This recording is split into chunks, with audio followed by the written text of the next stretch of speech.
Hello, everyone. Think your apartment is cold in winter?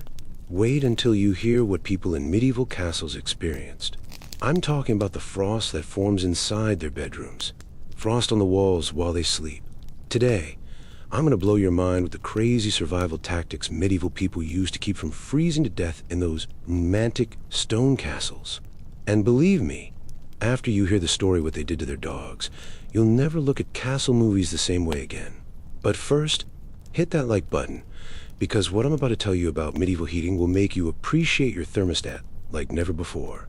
And don't forget to subscribe, because we're diving deep into history's most brutal survival stories.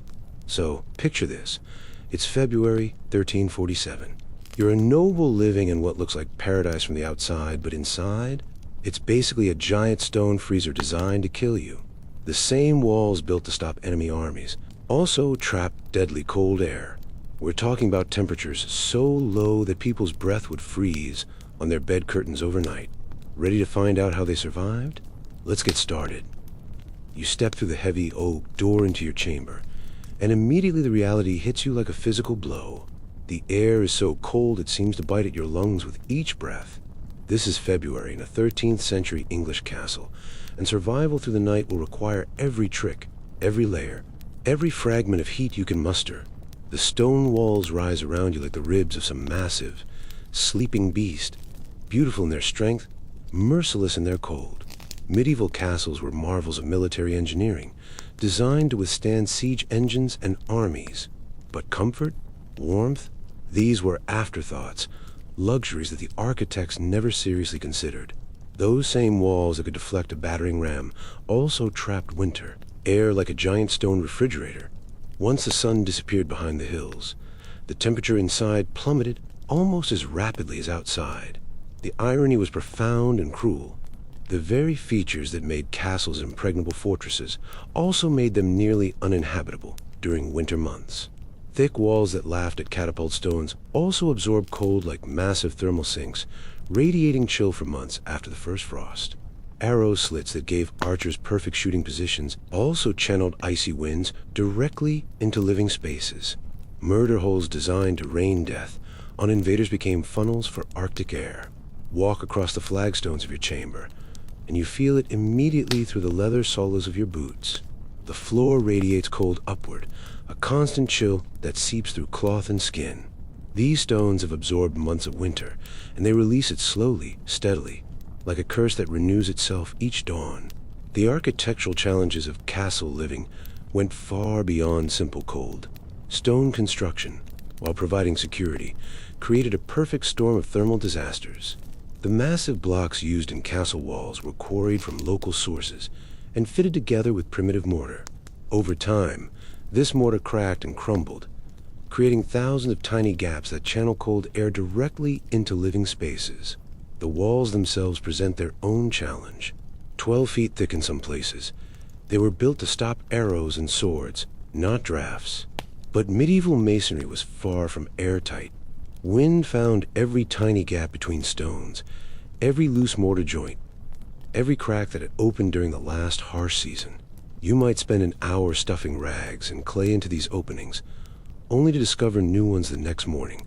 Medieval builders understood defense, but had no concept of insulation. The idea that air itself could be trapped and used as a barrier against cold was centuries away from discovery. Instead, they built for permanence and strength, creating structures that could last millennia, but which treated human comfort as an afterthought. Consider the physics of a typical castle chamber. Stone walls 2 feet thick surrounded a space that might be 20 feet square and 15 feet high. The surface area of stone exposed to interior air was enormous. Walls, floor, and often the ceiling all radiated cold. Even a roaring fire struggled against this thermal mass. Heat had to first warm tons of stone before it could begin to warm the air. And meanwhile, that same stone was losing heat to the exterior as fast as a fire could provide it. Windows were perhaps the cruelest joke of all. Most castle chambers had no glass. That luxury was reserved for chapels and the Lord's private solar. Instead, you may do with wooden shutters, thick planks that could be barred shut against the wind. But when warped, hinges loosen and gaps appear like hungry mouths waiting to devour any warmth you had managed to create. The shutters themselves were engineering compromises, made thick enough to stop arrows. They were also heavy enough to sag on their hinges over time. The iron hardware that held and corroded in winter moisture, becoming loose and unreliable. A shutter that fit perfectly in autumn might hang askew by January, creating gaps that let in streams of freezing air. Some households stretched oilcloth across window openings, creating a translucent barrier that allowed dim light, while blocking some of the wind. The process was labor-intensive and expensive. Linen had to be soaked in linseed oil or animal fat, then carefully stretched across wooden frames. The effect was eerie. Daylight filtered to like amber honey, while at night the fabric flapped and snapped like the wings of trapped birds. Even this improvement only softened the brutal reality. The wind always found a way in. The most sophisticated castle windows used horn panels, thin slices of animal horn scraped translucent and set into wooden frames. These provided better weather resistance than cloth, but were expensive and time-consuming to prepare. Horn had to be heated, flattened, and carefully shaped to fit frames. The result was a yellowish, distorted view of the outside world, but at least it blocked wind and rain. Doors presented their own thermal challenges. Medieval castle doors were built for security, not weatherproofing. Heavy oak planks were held together with iron strapping and secured with massive bolts and bars. But the gaps between planks, around hinges, and beneath thresholds all leaked precious heat. Some households hung heavy tapestries or furs over doors to create additional barriers, but this was expensive and not always practical. The heating systems themselves were primitive beyond modern comprehension. Fireplaces were enormous caverns that consumed whole trees, but heated only small areas. Most of the heat went straight up the chimney, along with enormous quantities of air that had to be replaced by cold air drawn in from outside. The larger the fire, the greater the draft, and the more cold air was sucked into the chamber to replace what escaped up the flue. Castle designers occasionally attempted innovations. Some keeps had central heating systems. Hypocausts borrowed from Roman engineering, but these were rare and usually failed within a generation due to maintenance difficulties. More commonly, castles relied on braziers filled with charcoal, but these presented fire hazards and produced dangerous fumes in enclosed spaces. If architecture failed you, clothing became your armor. Medieval people understood that survival meant layers, not just 2 or 3, but sometimes 5 or 6 distinct barriers between skin and air. You began with a linen undergarment, long and loose, which absorbed sweat and provided a base layer. Over this came a wool tunic, then perhaps another, then a cloak lined with fur, if you were fortunate enough to possess one. The science of layering was passed down through generations of hard experience. Linen next to skin was essential.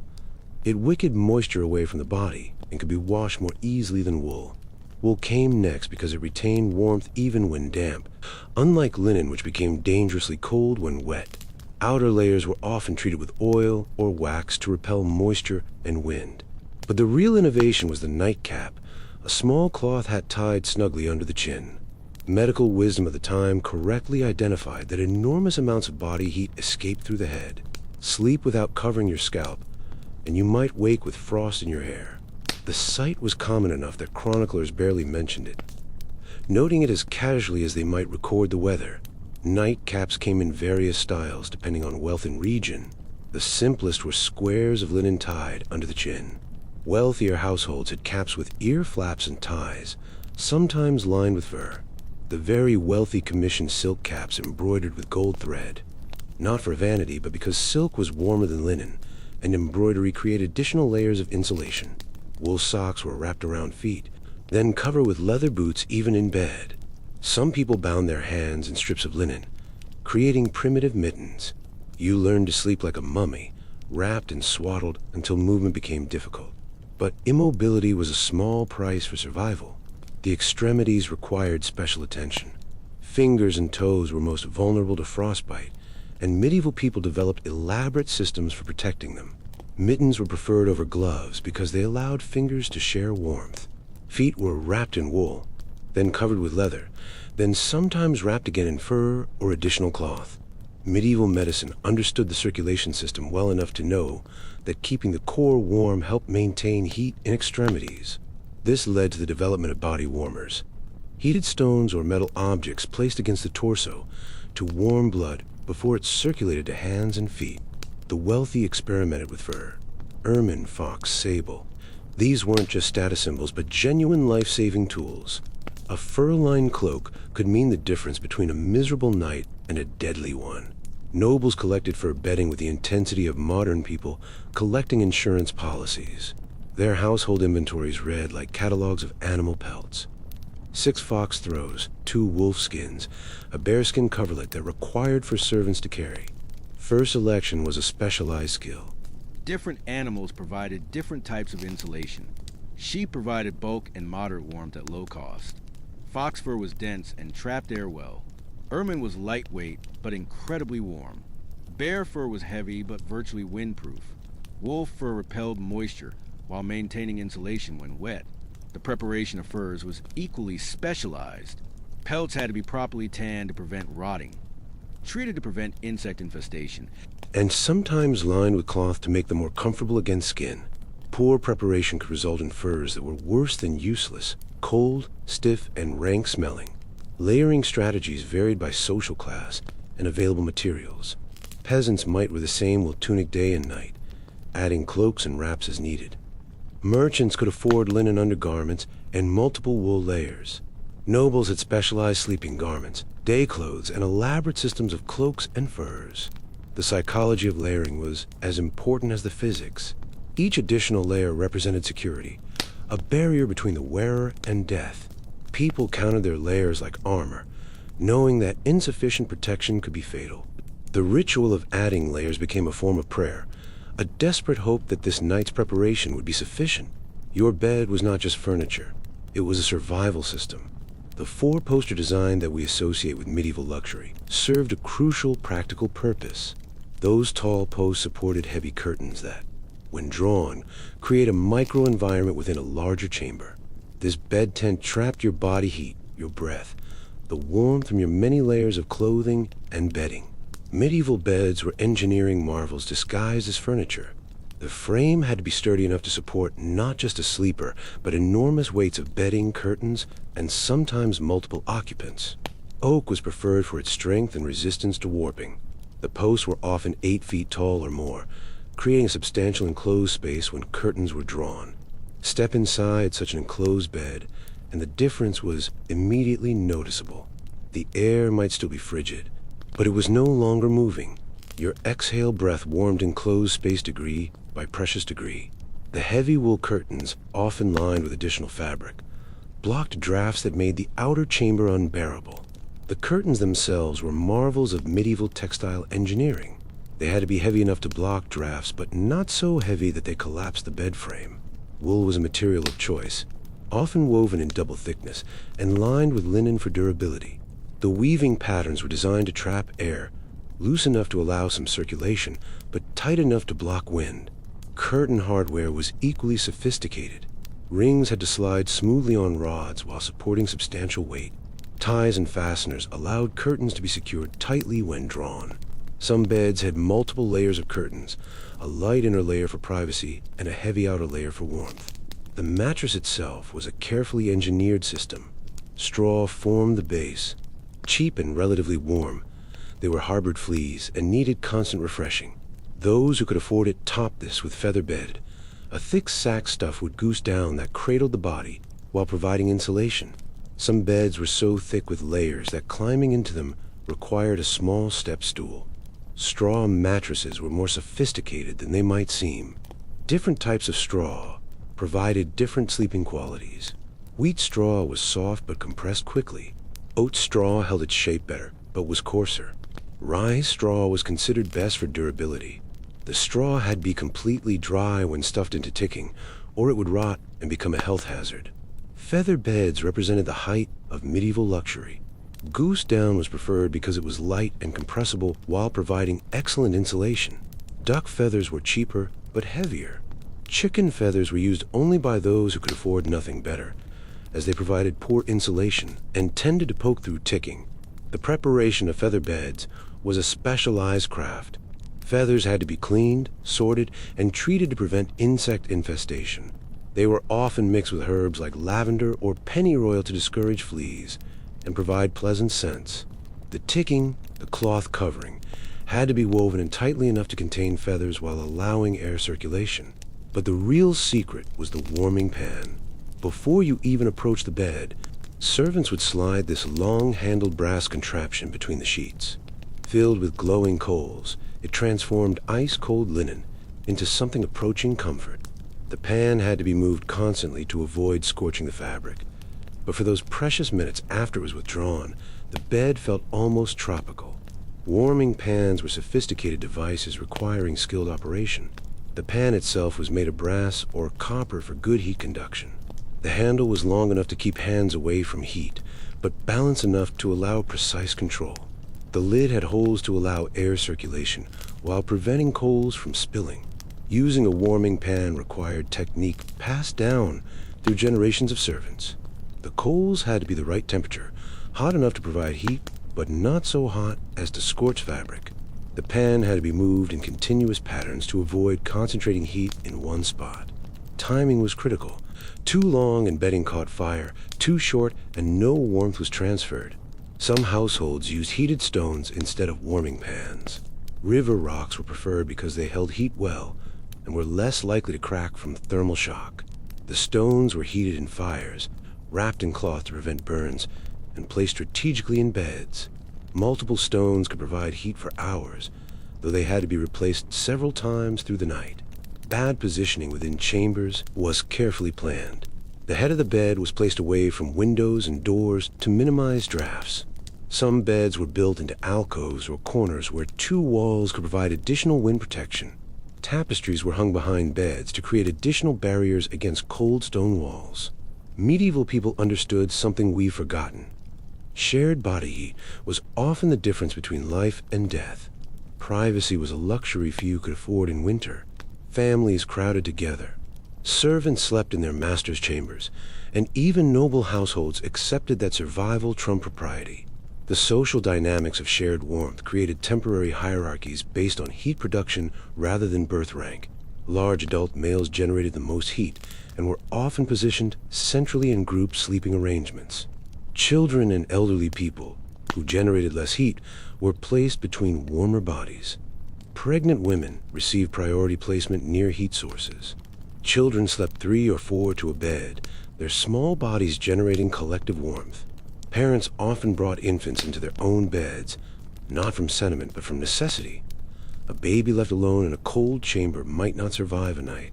Even grown siblings shared sleeping spaces well into adulthood, the intimacy less important than the heat exchange. Medieval childhood was shaped by the realities of shared warmth. Children learned early that personal space was less important than survival. Siblings who fought during the day would huddle together at night without shame. Privacy was a luxury that cold made impossible, and children grew up understanding that independence was normal and necessary. But perhaps most memorably, animals joined the survival strategy. Dogs are the most common bed warmers. Their thick coats and loyalty made them ideal companions. A large mastiff curled at your feet could keep your toes from frostbite. 2 or 3 smaller hounds arranged around your body created a living heating system. Dog breeds were sometimes selected specifically for their heating qualities. Large breeds like mastiffs and wolfhounds provided more heat but took up more bed space. Smaller breeds like terriers were easier to accommodate but provided less warmth. Some breeds had naturally higher body temperatures and were prized as bed warmers. The relationship between humans and heating dogs was complex and intimate. These animals lived in bedchambers, shared food, and were treated almost as family members. They were bathed more frequently than other dogs, groomed to prevent fleas, and sometimes dressed in small coats or blankets to help them retain heat that could then be shared with humans. Some households went further. Cats, despite their independence, were welcome for their warmth. There are even records of people sharing beds with goats or sheep in particularly harsh winters. The smell was overwhelming, but the alternative, freezing to death, made the choice obvious. Larger animals presented practical challenges. Goats and sheep had to be house-trained to some degree. Though perfect cleanliness was impossible, they required food and water, creating additional work for already burdened households. but their heat output was substantial, and in the most severe weather. The trade-offs were worthwhile. The intimacy of shared animal warmth created bonds that lasted lifetimes. People wrote affectionately of dogs that had helped them survive particularly brutal winters. Some wills included provisions for heating dogs, ensuring they would be cared for in recognition of their life-saving service. Cultural attitudes toward animal bed sharing vary by region and social class. Northern European households, facing harsher climates, Were more accepting of the practice. Mediterranean regions, with milder winters, viewed it as somewhat barbaric. The wealthy could sometimes afford enough fuel and bedding to avoid animal sharing, while the poor had no choice but to accept animal companions. The hearth dominated every aspect of winter castle life, yet it was a cruel master. Medieval fireplaces were enormous, designed more for spectacle than efficiency. They devoured whole tree trunks, consumed forest, and yet barely warmed the space beyond their immediate circle. Medieval fireplace design was dominated by considerations other than heating efficiency. Great halls needed fireplaces that could accommodate entire oxen for feast roasts. The psychological impact of enormous fires impressed visitors and demonstrated wealth. Military considerations required fireplaces that could quickly heat large amounts of food for garrisons. The problem was simple physics.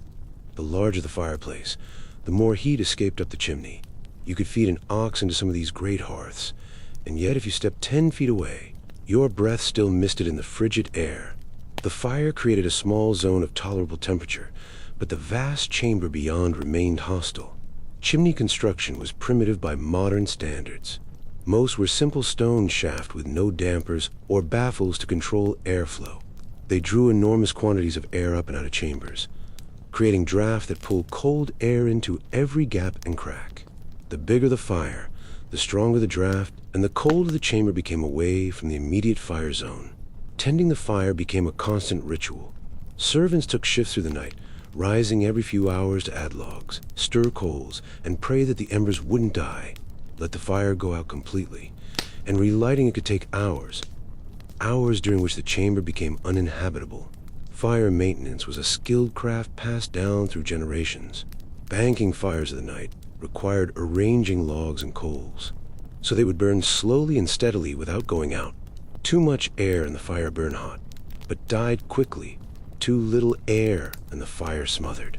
Experienced servants could bank fires that would burn for 8 hours with minimal attention. The choice of fuel affected both heat output and burning characteristics. Hardwoods like oak and ash burned hot and long, but were expensive and hard to split. Softwoods like pine and fir burned quickly and produced more smoke, but were cheaper and easy to work. Different woods were chosen for different purposes. Oak for long-burning night fires, pine for quick morning warmth. Charcoal provided more heat than wood, but was expensive and had to be purchased from specialists. It burned cleanly with little smoke, but required skill to light and maintain. Only the wealthy could afford charcoal for regular heating, though it was sometimes used in braziers for spot heating in smaller chambers. The smoke presented its own challenges. Medieval chimneys were crude affairs without the draft controls of later centuries. Smoke billowed back into chambers, stinging eyes and coating everything with soot. Your tapestries turned gray, your clothes reeked, and you coughed constantly. But you endured it because the alternative was freezing. Smoke management became an art form. Servants learned to read wind patterns and adjust fires accordingly. Green was avoided when possible because it produced more smoke. Some households burned herbs like rosemary or thyme to improve the smell of smoke, though this was expensive and only partially effective. The psychological aspects of fire tending were as important as the practical ones. Fire represented life, warmth, safety, and civilization. Keeping fires burning was a sacred trust, a battle against the forces of cold and darkness. Many households developed rituals around fire maintenance, prayers, ceremonies, and traditions that reinforced the importance of never letting the fire die. Close your eyes and breathe deeply in your medieval chamber. The air tells its own story of survival, layer upon layer of odor that would overwhelm modern senses, but which became the familiar perfume of winter endurance. Smoke dominates everything. Not the clean scent of a campfire, but the heavy, throat-catching fumes of greenwood, damp logs, and whatever else could be burned when proper fuel ran low. Medieval air quality was a complex mixture of necessary evils and unavoidable realities. Every fire produced smoke, and without efficient chimneys, that smoke lingered in living spaces. Different fuels produced different odors. Oak smoke was considered pleasant, while pine smoke was harsh and resinous. Peat, used in regions where it was scarce, produced its own distinctive earthy smell. Beneath the smoke lies the earthy richness of damp wool. Nothing ever truly dried in a medieval castle during winter. Cloaks hung by the fire steamed rather than dried, and blankets absorbed moisture from condensation on stone walls. The lanolin-heavy smell of wet sheep wool became so familiar that its absence would have seemed strange, while processing and maintenance created additional odors. Raw contained natural oils that protected it from water, but also created strong smells. Cleaning will remove some of these oils, but also reduce its insulating properties. Medieval people learned to balance cleanliness with warmth, accepting some odor as the price of survival. Then comes the mustiness of Russia's scattered cross floors, herbs and grasses that began fresh and fragrant, but quickly turned sour under the weight of boots, spilled ale, and inevitable droppings of mice and dogs. Some households mixed dried lavender or rosemary into the rushes, creating brief moments of sweetness that were quickly overwhelmed by earthier realities. Rush management was a constant household chore. Fresh rushes were gathered in summer and autumn, dried, and stored for winter use. They were scattered thickly on floors to provide insulation and absorb spills. But they also trapped odors, harbored vermin, and became breeding grounds for insects.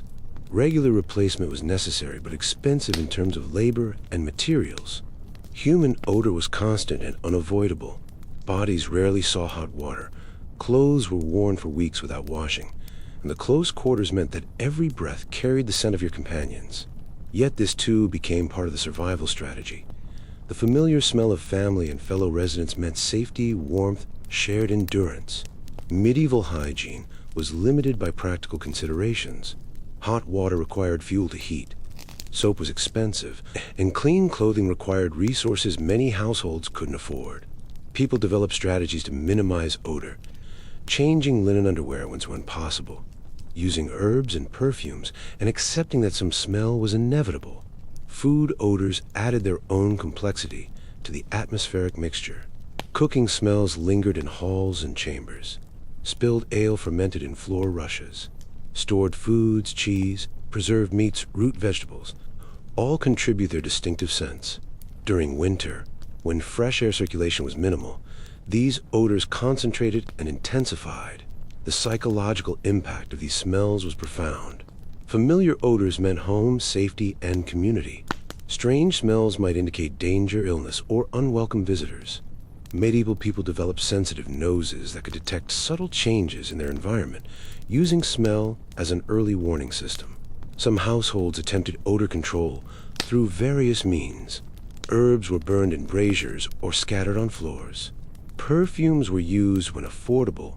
Aromatic woods like cedar were incorporated into furniture and paneling. But these were luxury measures available only to the wealthy. Listen to the soundtrack of a medieval winter night. The castle breathes around you with its own rhythm.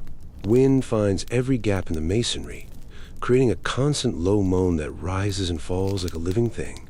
Shutters rattle in their frames, and loose stones shift and creak as the coal contracts the mortar. Medieval acoustics were shaped by stone construction and large spaces. Sound echoed and reverberated in ways that modern buildings, with their insulation and soft furnishings, cannot replicate. Every footstep, every voice, every creak and groan was amplified and prolonged. From the depths of the keep comes a steady drip of condensation, water forming on cold stone walls and falling to puddle on floor rushes. In the worst cold, this sound changes to the sharp crack of freezing as moisture turns to ice within the very walls of your shelter. Condensation was a constant problem in medieval buildings. Warm air from fires and human activity met cold stone surfaces and instantly formed water droplets. This water ran down walls, pooled on floors, and created damp conditions that were both uncomfortable and unhealthy. The fire provides its own percussion. Logs snap and hiss as sap boils and escapes. Coals shift and settle with soft whispers. Occasionally a log burns through and crashes into the others, sending up showers of sparks and a brief roar of renewed flame. These sounds become companions through the long night, reassuring evidence that warmth still lives. Different types of wood created different sounds when burning. Green wood hissed and popped as moisture escaped. Dry hardwood burned with steady crackling. Resinous softwood created explosive pops as pockets of sap ignited. Experienced fire tenders could identify with types and burning conditions by sound alone. From other chambers come a human sounds of survival. Coughing from smoke-irritated lungs, the rustle of straw as someone turns in their sleep. The soft murmur of prayers whispered into the darkness. Children whimper in their dreams, dogs shift and sigh, and somewhere in the castle depths, guards stamp their feet and call the hour. Medieval castles were never truly quiet. They housed dozens or hundreds of people, along with animals, and the business of survival continued around the clock.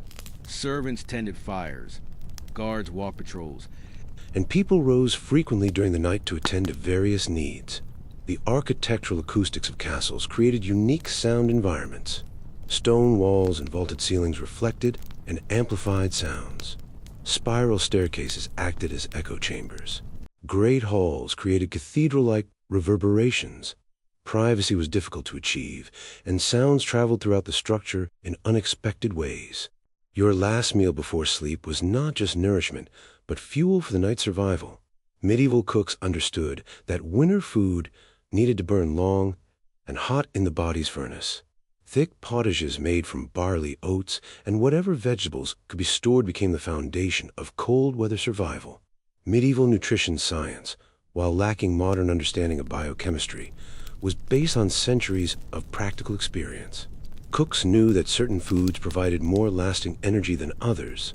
Fats and proteins were recognized as particularly important for maintaining body heat.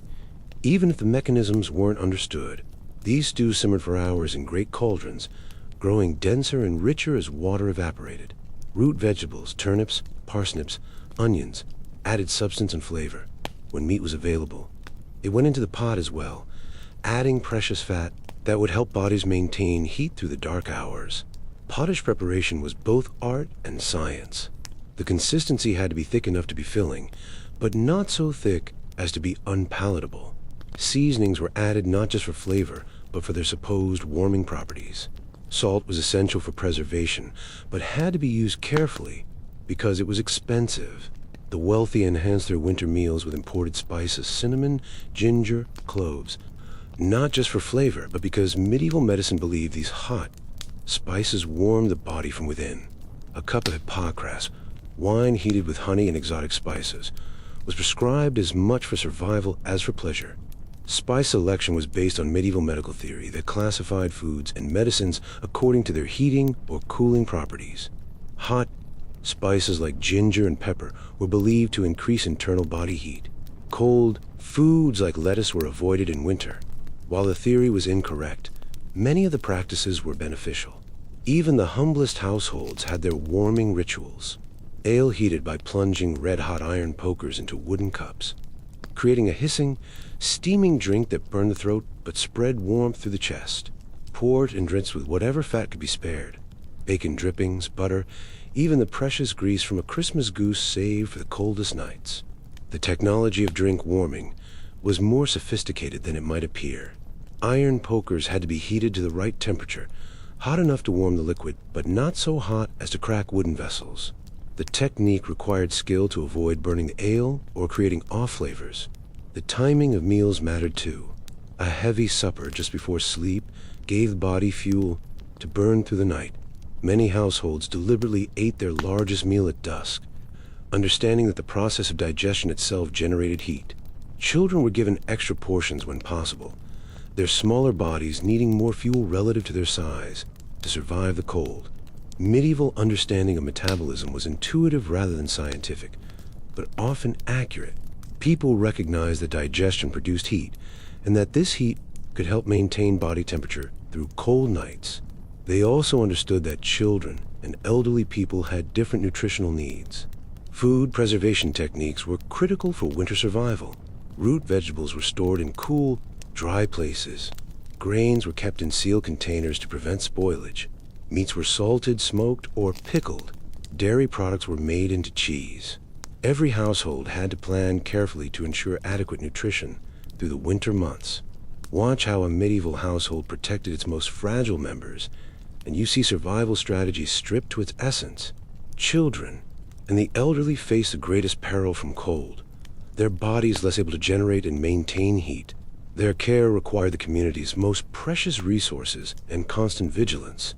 Medieval understanding of physiology recognized that age affected the body's ability to handle cold.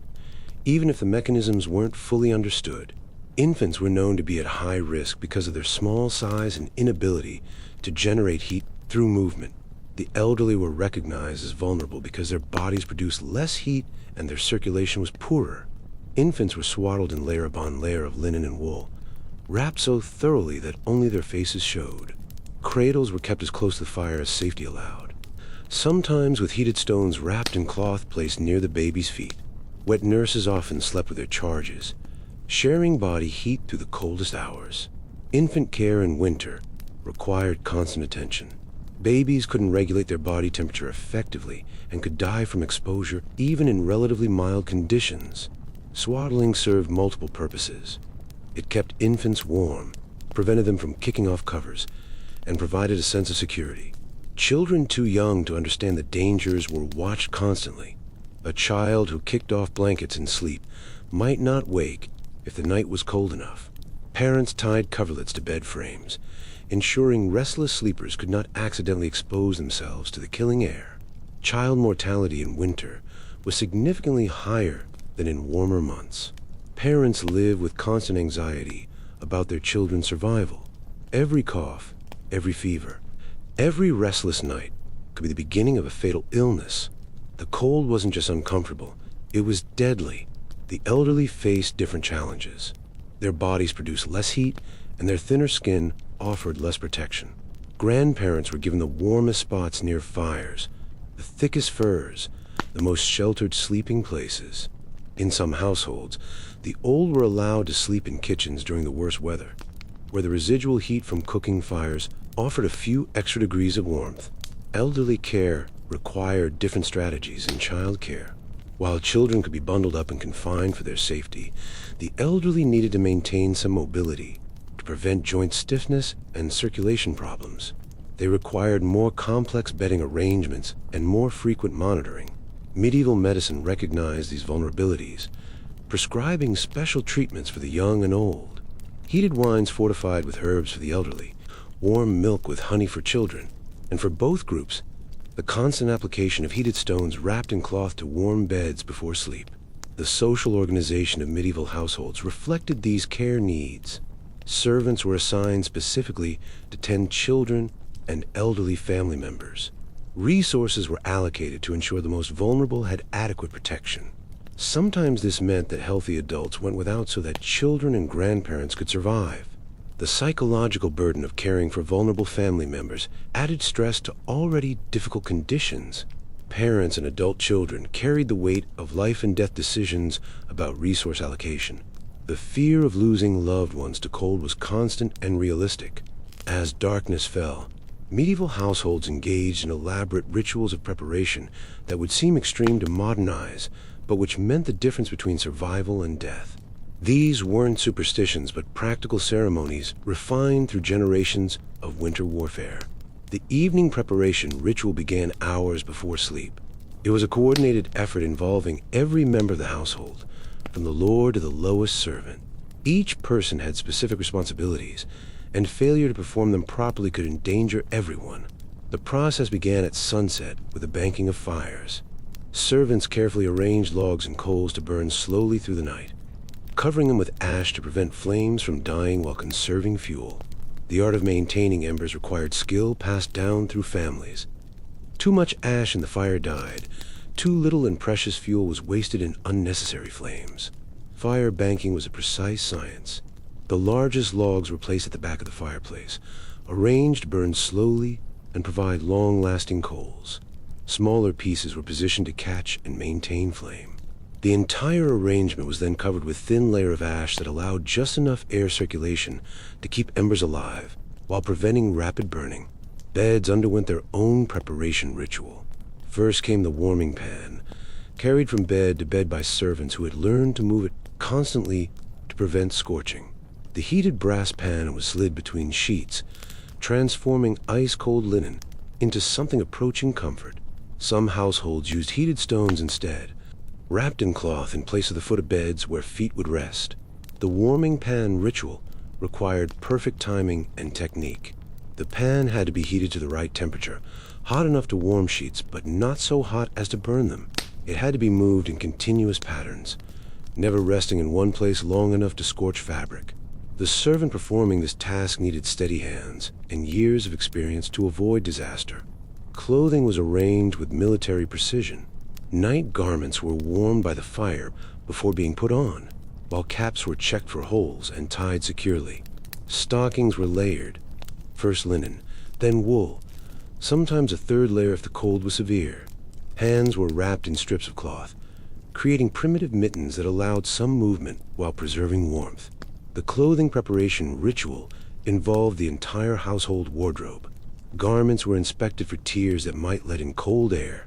Missing buttons were replaced with ties or pins. Cloaks were brushed in air to remove accumulated moisture. Everything that would be worn during the night was pre-warmed by the fire. The wealthy had servants to perform these rituals, but in humbler households, family members took turns. Children learned early to help with fire management, to arrange bedding, to check for drafts and seal gaps with rags or clay. These skills were as important as any other education. Mastery of winter survival techniques could mean the difference between growing up and perishing before spring. Coal was a great equalizer in medieval society, indifferent to rank or wealth. While nobles certainly had more resources to fight winter, better fuel, warmer clothing, more servants, they also lived in larger, harder-to-heat spaces. The drafty towers to proclaim their status also made their nights more miserable than those of peasants huddled in small, well-sealed cottages. The physics of heat loss worked against the wealthy in unexpected ways. Their great halls, designed to impress visitors and accommodate large gatherings, were nearly impossible to heat effectively. A fire that could warm a peasant's cottage might barely raise a temperature in a noble's chamber. The very architecture that demonstrated power also created thermal challenges that wealth alone couldn't solve. Some of the most poignant records from medieval winter come from noble households, struggling with the same basic problems as their serfs. Letters describe lords grateful for the body heat of their hunting dogs, noble ladies sharing beds with servants for warmth, proud knights sleeping fully clothed in their mail rather than face the cold of removing it. Royal correspondence from the period reveals the universality of winter hardship. Even kings complained about cold chambers and sought advice on heating strategies. The most powerful people in medieval society were as vulnerable to hypothermia as their humblest subjects. Wealth could buy better fuel and clothing, but it couldn't change the fundamental physics of stone buildings in winter. The great irony was that peasant cottages, for all their poverty, were often more comfortable than castle chambers. Built small and low, heated by a single central fire with the family's animals providing additional warmth at one end, these humble dwellings could maintain temperatures that made the grandest castle seem like a frozen tomb. Peasant building techniques, developed through necessity, were often more thermally efficient than noble architecture. Small windows reduced heat loss. Low ceilings trapped warm air. Central hearths with the living space built around them maximized heating efficiency. Mud and wattle construction, while less durable than stone, provided better insulation. This shared vulnerability created unexpected moments of equality. During the worst cold snaps, castle great halls became communal dormitories where social hierarchy temporarily dissolved. Lords, ladies, servants, and soldiers slept side by side around a central hearth, their noble birth meaning little when survival required shared body heat. These temporary communities developed their own customs. Stories were told to pass the long hours before sleep. Songs were sung to keep spirits up, and food was shared more freely than usual. The bitter cold that threatened to kill them also created bonds of mutual dependence that peacetime rarely fostered. The psychological impact of shared vulnerability was profound. Nobles who spent their days commanding absolute obedience found themselves dependent on servants for survival. Servants who normally remain invisible became essential partners in the fight against cold. These inversions of normal hierarchy, while temporary, left lasting impressions on all involved. Medieval people understood winter as a military campaign fought on multiple fronts. While the obvious enemy was cold, they also battled damp, which rotted food and ruined clothing, smoke, which choked lungs and stung eyes, and the psychological toll of months confined in small, dark spaces with the same people day after day. The metaphor of winter as siege was not merely poetic, but practical. Like a military siege, winter cut off supply lines, depleted resources, and required careful rationing of everything from food to fuel. Households that failed to prepare adequately faced the same fate as poorly supplied garrisons: starvation, disease, and death. Damp was perhaps the most insidious enemy. It crept through stone walls, condensed on cold surfaces, and turned stored grain moldy. Clothes never fully dried, developing a sour smell that mixed with smoke and human odor to create the distinctive perfume of medieval winter. Worst of all, damp fuel meant more smoke, as green wood and wet peat burned inefficiently, filling chambers with choking fumes. Moisture management required constant vigilance. Wet clothing had to be dried by fires, but this created steam that condensed elsewhere. Food stores had to be checked regularly for signs of rot. Bedding had to be aired when possible, though this meant exposing it to cold. Every surface in a castle was a potential collector of moisture that could freeze, rot, or simply make life more miserable. Some households fought back with lime plaster on walls, which helped seal stone and provided a brighter surface that reflected firelight. Others hung oilcloth as an additional barrier, though this was expensive and needed constant replacement. The wealthy imported coal when possible, which burned hotter and cleaner than wood, though it was rare and costly. Construction techniques developed in response to moisture problems. Stone walls were sometimes lined with paneling that created air gaps for insulation. Floors were raised above ground level to reduce contact with damp earth. Roofs were designed with steep angles to shed water quickly. But these improvements came slowly and were available only to those who could afford major construction projects. The smoke problem had no perfect solution. Medieval chimneys were crude affairs, little more than holes in walls or roofs.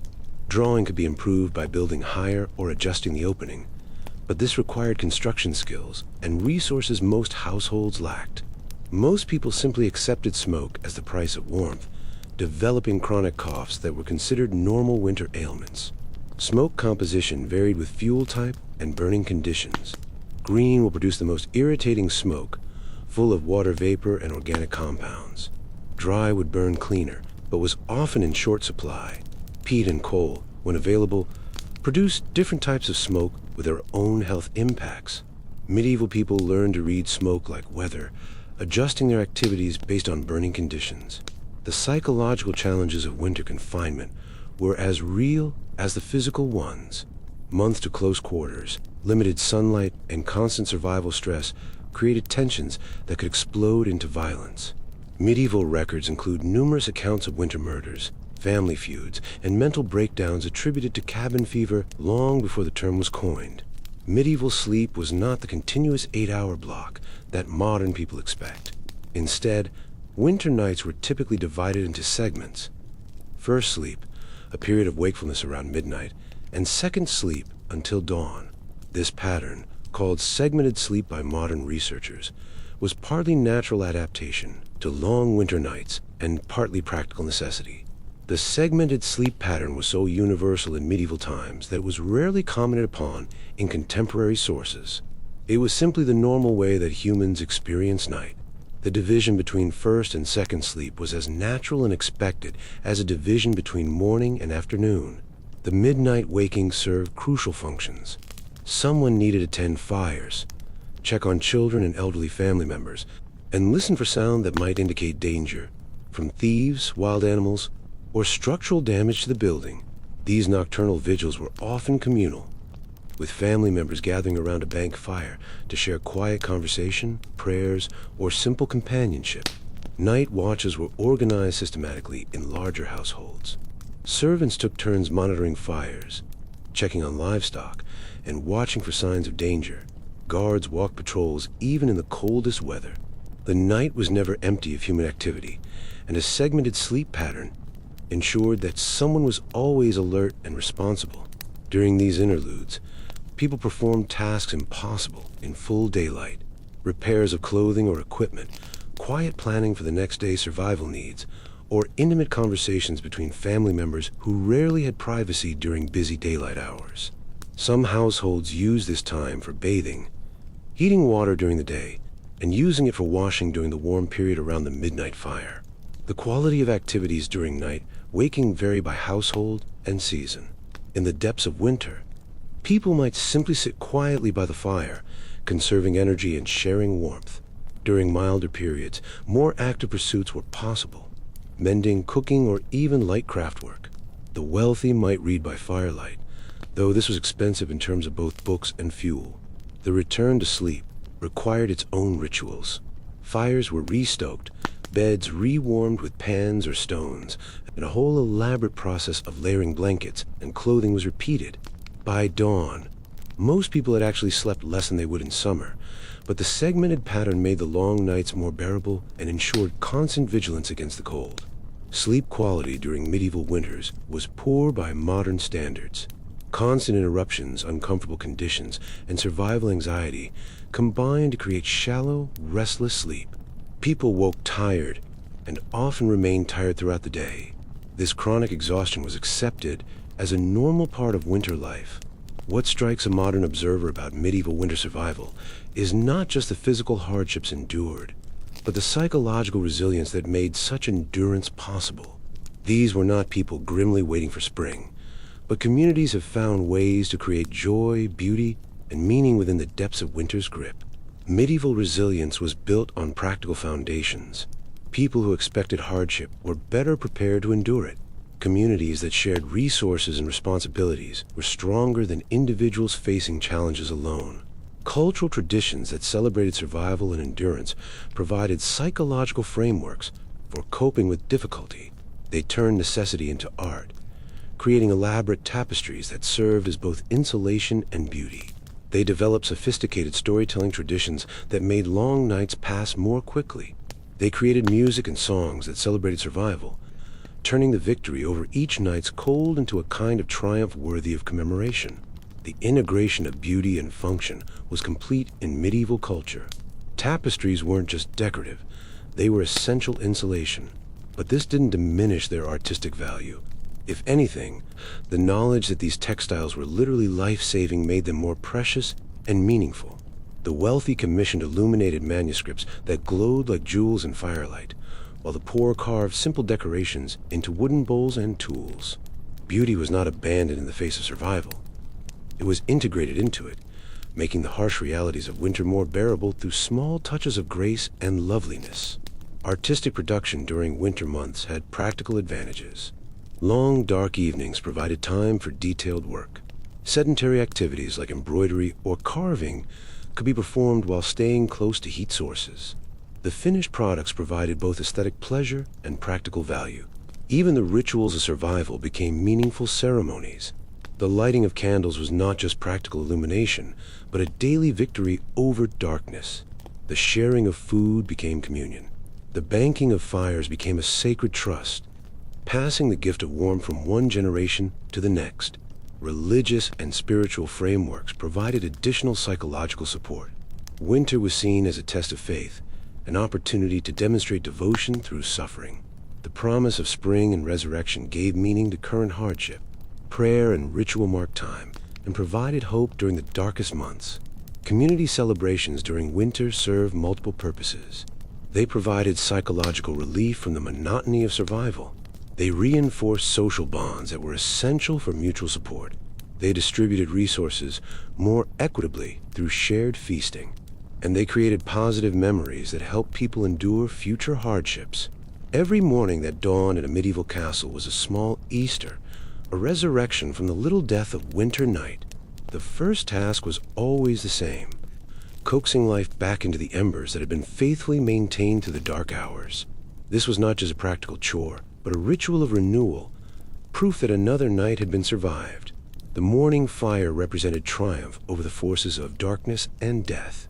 Each successful rekindling was evidence that human skill and vigilance could overcome natural hostility. The metaphorical significance of bringing light and warmth back into the world was not lost on medieval people. The morning fire required its own artistry. Servants who understood the craft could bring dying coals back to full flame with the addition of kindling and careful breath, never letting the chain of heat break since the previous day's lighting.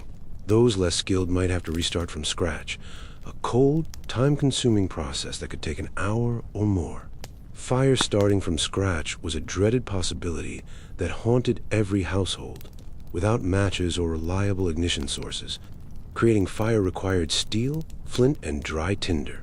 In cold, damp conditions, this process could be difficult or impossible. Households that let their fires die completely faced hours of cold while struggling to create new flames. As warmth slowly spread to the chamber, the night's toll became visible. Ice on the inside of shutters melted into puddles that soaked the floor rushes. Breath no longer missing the air as the temperature climbed above freezing. Clothing that had been stiff with frost became pliable again. The daily assessment of winter damage was both practical and psychological. Each morning revealed what the night had caused in terms of frozen water, damaged materials, and human suffering. But it also demonstrated what had been preserved and protected through skillful survival techniques. The washing ritual marked the true end of the night siege. Water had to be heated, either freshly drawn from wells that had not frozen solid, or thawed from ice that had formed in basins overnight. The luxury of washing face and hands with warm water was a small celebration, proof that civilization had once again triumphed over the chaos of winter. Personal hygiene in medieval winters was limited but symbolically important. The ability to wash with warm water represented the victory of human culture over natural hostility. It marked the transition from survival mode to civilized life. It prepared people for the day's activities and social interactions. Breakfast, when possible, was another marker of victory. Hot porridge, warmed ale, or even simple bread heated by the fire represented not just nourishment but continuity. Evidence that the household had sufficient resources to not just survive, but to maintain the customs that separated human beings from mere animals struggling for existence. The social aspect of morning meals were as important as the nutritional ones. Gathering around shared food reinforced community bonds. The warmth of hot food and drink provided both physical and psychological comfort. The routine of breakfast marked the successful transition from night to day, and so the cycle began again. Each sunset brought new preparation rituals, each night new challenges, each dawn new victories. Medieval people did not experience winter as a temporary hardship to be endured, but as a fundamental part of existence that required constant attention, respect, and skill to survive. The cyclical nature of medieval life was reinforced by seasonal challenges. Spring brought planting and hope. Summer brought growth and plenty. Autumn brought harvest and preparation. Winter brought testing and endurance. Each season had its own requirements and rewards, and each prepared people for the next. They lived in intimate relationship with cold, understanding its moods and patterns. They knew which winds brought the bitterest weather, which signs warned particularly harsh nights, and how to read the behavior of animals in the colored sky to predict what the darkness would bring. Weather prediction in medieval times was based on careful observation of natural signs. Cloud formations, wind directions, animal behavior, and atmospheric pressure changes all provided clues about coming weather. This knowledge was passed down through generations and refined through constant observation. This knowledge was passed down through generations, not written in books, but embedded in daily practice. Children learned to bank fires by watching their parents, to layer clothing through trial and error, to recognize the signs of frostbite or hypothermia through bitter experience. Survival skills were woven into the fabric of daily life so thoroughly that they became unconscious, automatic responses to the eternal challenge of winter. Oral tradition was the primary method of preserving survival knowledge. Stories, songs, and sayings contained practical information about weather patterns, fuel management, food preservation, and medical treatment. This knowledge was constantly tested against reality and refined through experience. The medieval castle dwellers who mastered this art possessed something that central heating has perhaps robbed from us: the deep satisfaction of competence in the face of genuine challenge. They knew that their comfort was not given by some distant utility company, but created by their own knowledge, preparation, and constant vigilance. Self-reliance in medieval times was not a philosophy, but a necessity. People who couldn't manage their own survival didn't survive. This created a deep sense of personal responsibility and competence that extended to all areas of life. Skills that were essential for survival also built character and community. Modern central heating has undoubtedly improved human comfort and reduced winter mortality, but it has also created distance between humans and their environment. We no longer need to understand weather patterns, manage fuel resources, or coordinate with neighbors for mutual survival. We have gained comfort, but perhaps lost resilience. As you imagine yourself lying once more in that medieval bed, surrounded by the sounds and sense of a world 5 centuries gone, you can feel the weight of all those winter nights stretching back through history. Millions of people who faced the same cold, fought the same battles, and found their own ways to endure and even thrive. The historical continuity of winter survival connects us to our ancestors in profound ways. The basic human needs for warmth, shelter, food, and companionship remain unchanged across centuries. The specific techniques may have evolved, but the fundamental challenges are eternal. The fire still flickers in the great hearth, its light casting dancing shadows on the stone walls. Outside, the wind continues its ancient song around the castle towers. But inside, wrapped in wool and fur, surrounded by the breathing of sleeping companions and the reassuring warmth of loyal dogs, you drift toward dreams. The sensory experience of medieval sleep was completely different from modern sleep. Every sense was engaged. The smell of smoke and wool, the sound of wind and fire, the feel of rough textiles and animal warmth, the taste of herbs and with smoke in the air. Sleep was not a retreat from the world, but an integration with it. These are not dreams of easy comfort, but of hard-won peace. The satisfaction that comes from knowing you've done everything possible to survive another night. The deep contentment of shared warmth, shared struggle, shared victory over forces that would claim your life. Medieval dreams, when they came, were shaped by the realities of survival. They might feature warmth, safety, and abundance. They might replay the day's struggles or anticipate tomorrow's challenges. But they were always grounded in the immediate reality of physical survival in a hostile environment. Tomorrow will bring new challenges. Fuel to be gathered, fires to be maintained, food to be prepared and preserved. But tonight, in this moment between waking and sleeping, you have earned your rest. Another night survived. Another small victory in the endless war against winter's cold. The daily cycle of preparation, survival, and recovery created a rhythm that structured medieval life. Each day's success prepared people for the next day's challenges. Each night's survival was both an end and a beginning. The continuity of life depended on constant vigilance and effort. The medieval castle sleepers knew something we have forgotten, that comfort is precious precisely because it is fragile, that warmth is valuable because cold is always waiting just beyond the walls, and that the sweetest dreams are those earned through struggle, preparation, and the ancient human art of endurance. This wisdom about the relationship between hardship and appreciation remains relevant today. Modern life provides unprecedented comfort and security, but perhaps at the cost of resilience and appreciation. Medieval people, who fought for every degree of warmth, valued it in ways that we, with our thermostats and central heating, cannot fully understand. Sleep well, medieval dreamer. Your fire burns bright. Your companions are close, and the dawn, when it comes, will find you ready for whatever the next night may bring. In the endless cycle of seasons, in the eternal dance between cold and warmth, between danger and safety, between survival and death, you have found your place.